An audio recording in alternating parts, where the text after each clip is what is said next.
You have a feeling. I just kind of suspect it. Why?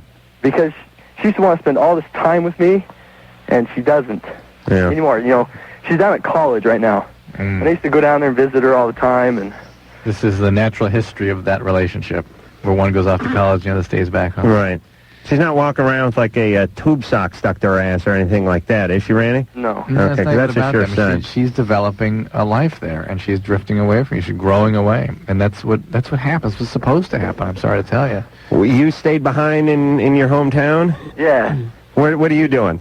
Well, going to school and work and... Junior college?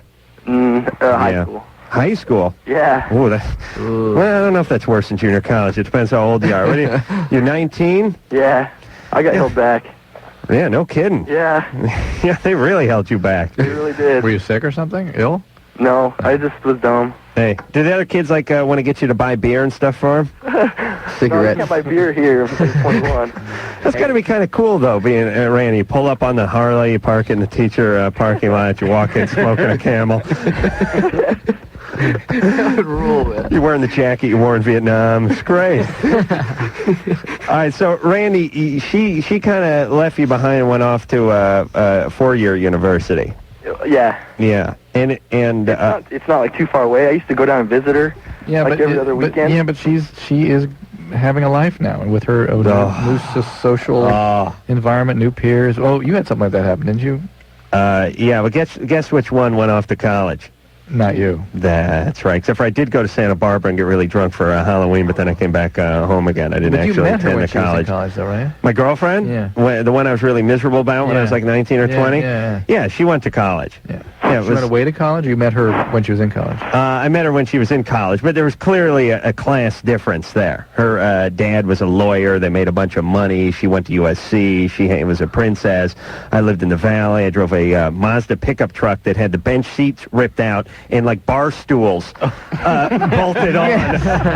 Talk about white trash. I'm sitting on like a effing dinette set while I'm driving down the 405. No seatbelts. The window cranks were broken off of the windows, so the windows were perpetually half open. Did you have the vice grip sets to open them up? I swear to God, I was steering with the vice grips. I had an 8-ball for a stick shift knob, and some guy worked with stained my car with dark oak stain. Took a rag and stained the thing, and then took a old aluminum 4-foot level and tied it to my bumper so it dragged behind the car when I drove around with sparks flying out. It was like somebody took this car and intentionally sabotaged it. I had to bump start it. You know, I had to push it down the street to get it started. That was in the 80s, right? Do you have pictures? It was, It was probably like 83, 84, something like that, living in North Hollywood, 3 roommates, 1-bedroom apartment. It was clearly a difference in the direction we were going and the money being made and all that. And sounds like my friend Ham.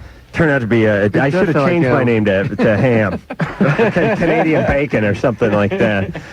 Oh, was I miserable. But so Randy, I think take your lumps and wrap this thing up. All right. Really... Yeah, I got one other thing for you. Yeah. Remember your first caller? It has the boner problem? Right, it cracks. Right. I got that same problem.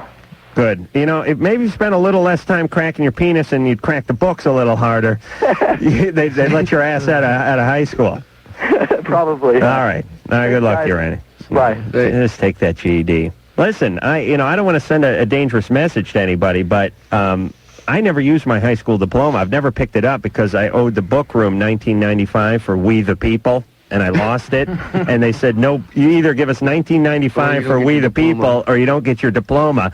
And I was like, well, I got a life of carpet cleaning and construction ahead of me, so I'll just go ahead and save that $20. And I never picked it up, but I've never had a job that even asked if you needed a diploma. As a matter of fact, when you do, carpet cleaning and then you go into construction, you don't even fill out an application. It's just, if you can drink beer and you hate black people, you're in. That's the way the construction world works. So you guys... We'll check you out. Well, that's how it worked. You guys never used, never needed a diploma or anything like that, did you? When you go to telemarketing, they don't ask for it. Oh, is that what you got into? And then moving furniture. Oh, awesome. Awesome. So you see that? Illustrious career like yours. I really want to. I really want to come out with some sort of PBS special called "Stupid Greats" or something like that. These are men. These are men who defied the odds. Loser success story. Right. Loser greats.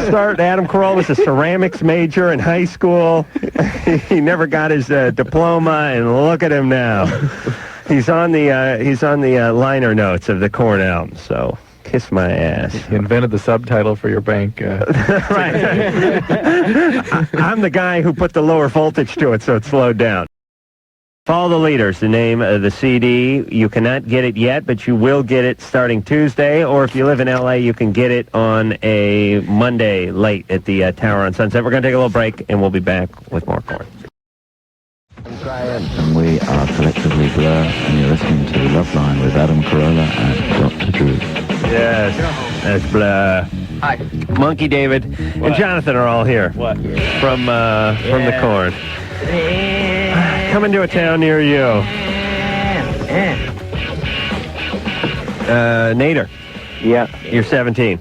Yeah, I am. What's going on? It's Nader, sorry. Oh, Nader. Hello, Nader. Hi, guys. How you doing? Not much. How you doing? We're living. All right, good. I was just wondering if, it's kind of a personal question, but if you guys, everybody in the studio, I guess, if you guys believe in God. Yeah. Everybody collectively? I think, yeah.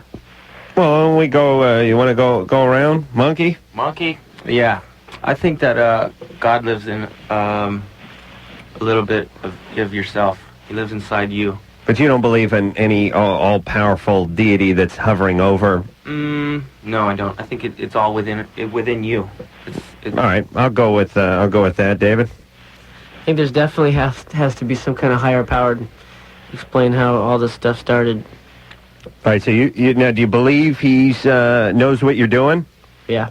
Does he have a white beard? He knew what you were doing to that beautiful wife of yours. Might even be a she. We don't know that.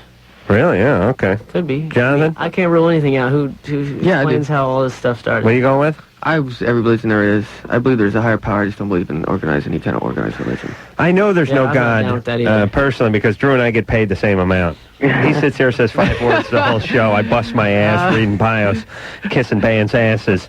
We get paid the same damn amount each week.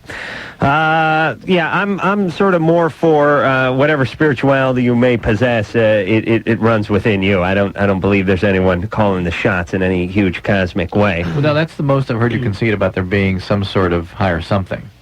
Well, Is that what you're saying? I think it's up to you. I don't know what Jeffrey Dahmer had going on in terms of spirituality, but I can tell you that Gandhi probably had one step up on most people. So spirituality is a purely human convention or invention. Well, I think God was invented when people found out they could be killed, and then it became a necessity. It's like, hey, look at Herb. That sucks.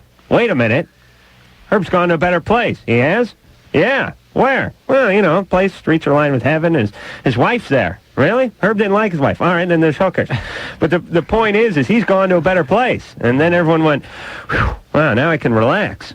Because I was worried for a minute something would happen to me, and I'd just be staring at worms my whole life. I believe it was created for that reason. On the other hand, I believe that some people have quite a capacity for spirituality, and to me, that's within you. It's the way you lead your life. I mean, a lot of people are worried. I think there's too many people worried about being judged by somebody else, whether it be God or Buddha or Allah or the cops or whoever, and they need to start taking a little more responsibility from within. You know what I mean? You don't do somebody wrong because you don't do somebody wrong. Not because you're going to get punished. You don't rip off a guy's stereo or smack your girlfriend around. Not because you're going to go to hell, just because that's not the way you operate. You got to look in the mirror. You got to get up in the morning. You got to live with yourself. If we could instill that in everybody, we wouldn't need them to fear somebody looking over them, sending them to hell, punishing them. Mm-hmm. You know what I'm saying? Mm-hmm. We get that in everybody, and the cops can all go home. Hey, Drew. There. What about yourself? He's Jehovah's Witness. I believe in something, but I think I'm confused on spirituality. I got to tell you. Yeah, too muddled by science to be clear about it. Too muddled by science? Yeah. he couldn't hear God through the stethoscope, man. Uh-oh. Is there something... Wait, what's your it's deal? It's something, but I'm not clear on what. And believe me, we don't know any better than anybody else does. What's your question? I mean, what's your belief? Well, me personally, I personally believe there is a God, definitely. There's just too much stuff that science can't explain, and the same way that science can't, disprove God, no one can prove there's a God. So, I mean, really, they're both in the same boat. You talking about like one of those women when they find the tortilla that looks like Jesus from San Fernando, and they... Well, any of that stuff, because, I mean, that kind of stuff is subjective. But in terms of thought, a scientist could never prove there was no God, and a priest could never prove there is a God. So really, all both of them come down to is faith anyway. All right. Me personally, there's something within me that just makes me say to myself, there's a God. I mean, there's just too much stuff around me. That's fine. Good. All right. So follow his teachings. Okay, cool. All right, turn the other cheek, would you? Wait, like my left one? Yeah. All right, that's enough out of you, Natter. Nader. Natter. Natter. Okay, cool. I just wanted you to say my name, on the